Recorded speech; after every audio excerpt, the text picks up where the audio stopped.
Sabarimala special commissioner പദവിയിൽ നിന്നും 8 വർഷത്തെ സേവനത്തിന് ശേഷം പടിയിറങ്ങുന്ന നീതി ദേവതയുടെ കാവൽക്കാരൻ. കേരള ഹൈക്കോടതി നിയോഗിച്ച ശബരിമല സ്പെഷ്യൽ കമ്മീഷണർമാരിൽ ഏറ്റവും എടുത്തു പറയേണ്ട പേരാണ് ജില്ലാ ജഡ്ജിയും വിജിലൻസ് ജഡ്ജിയുമായിട്ടുള്ള എം മനോജിന്റേത്. കാരണം കേരള ഹൈക്കോടതി സിറ്റിംഗ് ജില്ലാ ജഡ്ജിമാർക്ക് അഡീഷണൽ ചാർജ് നൽകുന്ന കേവലം 2 വർഷം മാത്രം കാലാവധിയുള്ള ശബരിമല സ്പെഷ്യൽ കമ്മീഷണർ പദവിയിൽ ജില്ലാ ജഡ്ജിയായ ശ്രീ എം മനോജിന് 8 വർഷം ശബരിമല സ്പെഷ്യൽ കമ്മീഷണർ പദവിയിൽ തുടരാൻ അനുവദിച്ചു. ശബരിമല ക്ഷേത്രത്തിന്റെ ചരിത്രത്തിൽ തന്നെ ഏറ്റവും പ്രതിസന്ധി നിറഞ്ഞ കാലഘട്ടത്തിലാണ് ഇദ്ദേഹം ശബരിമല സ്പെഷ്യൽ കമ്മീഷണറായി സേവനമനുഷ്ഠിച്ചത്. ശബരിമല സ്ത്രീ പ്രവേശനവുമായി ബന്ധപ്പെട്ട സുപ്രീം കോടതി വിധി, കേരളത്തിന്റെ സമ്പദ്ഘടനയെ തന്നെ തകർത്ത പ്രളയം, കോവിഡ് മഹാമാരിയും ഈ 3 പ്രതിസന്ധി കാലഘട്ടവും ബഹുമാനപ്പെട്ട കേരള ഹൈക്കോടതിയെ പോലും അത്ഭുതപ്പെടുത്തിയ പ്രവർത്തനങ്ങൾ കാഴ്ചവെച്ചാണ് പ്രതിസന്ധികളെ തരണം ചെയ്തത്.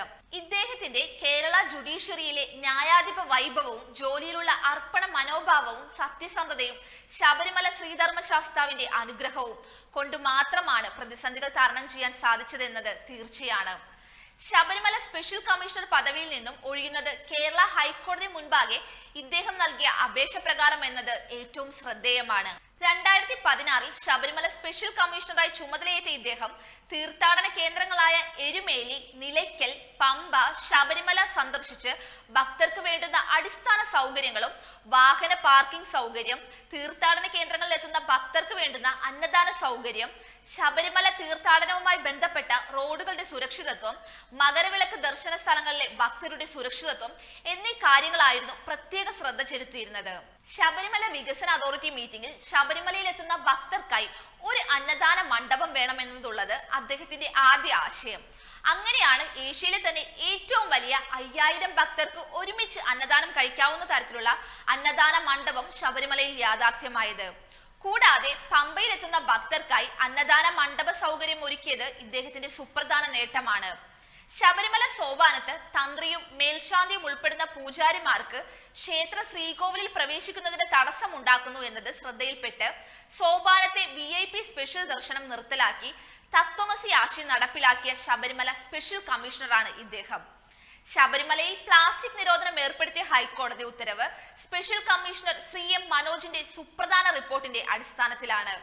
ശബരിമല 18ാം പടിയിൽ നടക്കുന്ന പ്രസിദ്ധമായ പടിപൂജയ്ക്ക് മഴക്കാലത്ത് തടസ്സമുണ്ടാകാതിരിക്കാനും കനത്ത വെയിലത്തും മഴയത്തും 18ാം പടിയിൽ ഡ്യൂട്ടി നോക്കുന്ന പോലീസ് ഉദ്യോഗസ്ഥർക്ക് സഹായകരവുമായ ഗ്ലാസിൽ നിർമ്മിതമായ സംരക്ഷിത കവചം അശാസ്ത്രീയമായി പൊളിച്ചു മാറ്റിയത് പുനഃസ്ഥാപിക്കാൻ വേണ്ടുന്ന നടപടികൾ സ്വീകരിച്ചത് സ്പെഷ്യൽ കമ്മീഷണറുടെ മറ്റൊരു സുപ്രധാന നേട്ടമാണ്.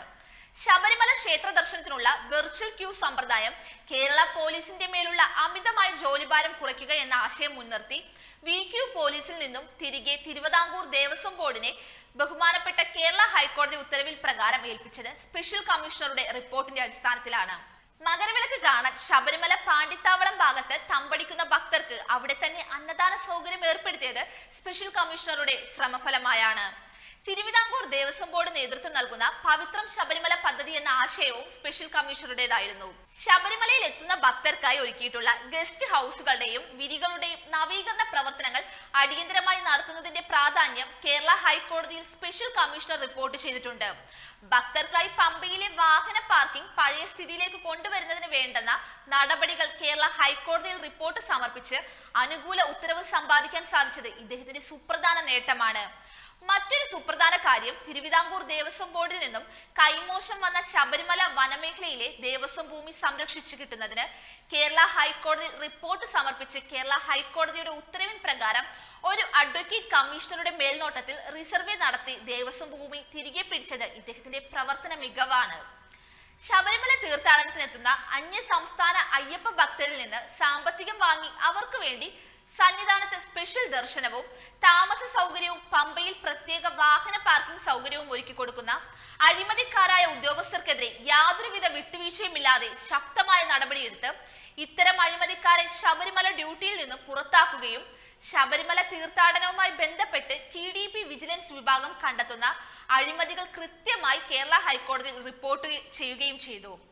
ഇത്തരത്തിൽ പുറത്താക്കപ്പെട്ട അഴിമതിക്കാരായ ഉദ്യോഗസ്ഥരും ശബരിമല സോപാനത്ത് VIP ദർശനം നഷ്ടപ്പെട്ട വൻകിട ബിസിനസ്സുകാരും ചേർന്ന് ഇദ്ദേഹത്തിനെതിരെ അപവാദ പ്രചാരണങ്ങളും ജീവന് ഭീഷണിയാകുന്ന തരത്തിലുള്ള പ്രവർത്തനങ്ങളും ഇന്നും തുടർന്നു വരുന്നു.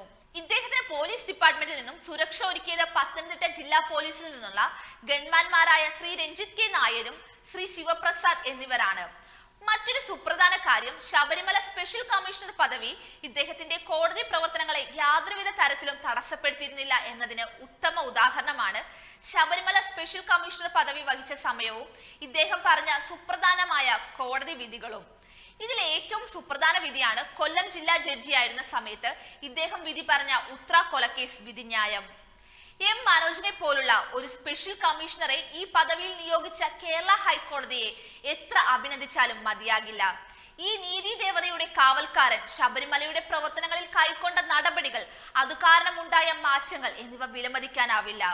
അയ്യപ്പ സ്വാമിയുടെ അനുഗ്രഹം ജീവിതത്തിൽ ഉടനീളം ഉണ്ടാകട്ടെ എന്ന് പ്രാർത്ഥിക്കുന്നു. ശബരിമല സ്പെഷ്യൽ കമ്മീഷണർ പദവിയിലേക്ക് ഇദ്ദേഹത്തിന്റെ പിൻഗാമിയായി കേരള ഹൈക്കോടതി നിയോഗിച്ചിരിക്കുന്നത് കൊട്ടാരക്കര SC/ST സ്പെഷ്യൽ കോടതി ജഡ്ജി ശ്രീ R ജയകൃഷ്ണനെയാണ്. മുൻ സ്പെഷ്യൽ കമ്മീഷണർ നടത്തിയ വികസന പ്രവർത്തനങ്ങൾ അഴിമതിരഹിതമായി മുന്നോട്ട് കൊണ്ടുപോകുവാൻ ഇദ്ദേഹത്തിന് കഴിയട്ടെ എന്ന് ശബരിമല ശ്രീധർമ്മ ശാസ്താവിനോട് പ്രാർത്ഥിക്കാം. മാറ്റങ്ങൾക്ക് വേണ്ടി മുന്നിൽ നിന്ന് പോരാടിയ മനോജ് സാറിന് മലനാട് ടിവിയുടെ പേരിൽ ആശംസകൾ അറിയിക്കുന്നു. മലനാട് ടിവിക്ക് വേണ്ടി സ്പെഷ്യൽ റിപ്പോർട്ട് നൽകിയിരിക്കുന്നത് Aneesh Chunakkara. You are watching India's first NGO television, Malanad TV India.